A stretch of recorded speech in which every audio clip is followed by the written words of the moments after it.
আমরা প্রায়ই সিদ্ধান্তহীনতায় ভুগি, আর কখনো কখনো এই অনুভূতিটা এতটাই বেশি কষ্টের হয়ে যায় যে অসহ্য লাগে।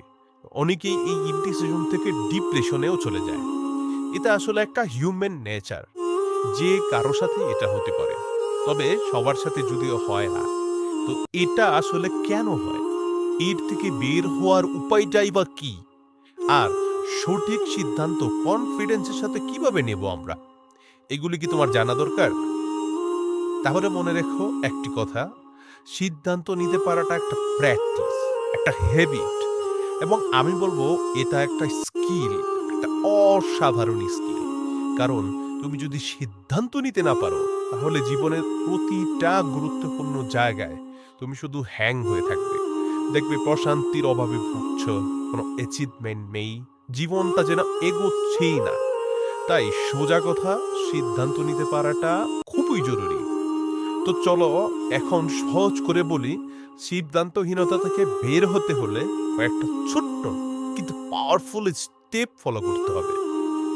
প্রথমত, নিজেকে আগে মনে মনে বলো, আমার সমস্যা আমিই সমাধান করব, আমি ভালো বুঝি, আর আমি একটা বেস্ট সলিউশন বের করব। এটা শুনতে সিম্পল মনে হচ্ছে, তাই না? কিন্তু এই একটা কথা নিজেকে বললে তোমার নিজের ব্রেন তোমাকে সঠিক থিঙ্কিং ফ্লোতে নিয়ে যাবে। এটা সাইকোলজিক্যালি কাজ করে।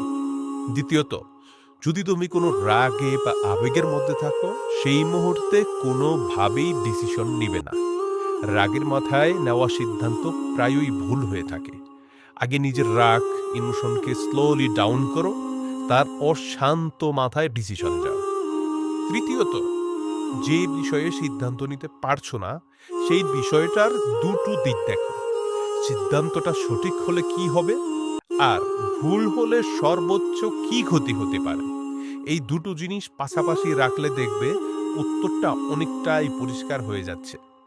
চতুর্থত, কারো কাছে সিদ্ধান্ত চাইতে যেও না, কিন্তু যে বিষয়টা নিয়ে ডিসিশন নিবে সেই বিষয়টা ভালো বুঝতে পারে এমন কারোর সাথে শেয়ার করতে পারো।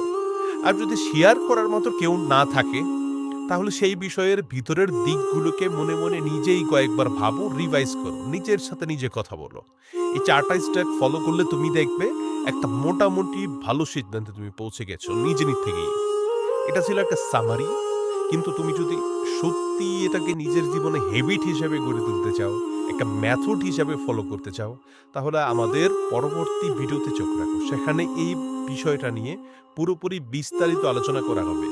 সেই পর্যন্ত ভালো থাকো, keep watching, you can rich.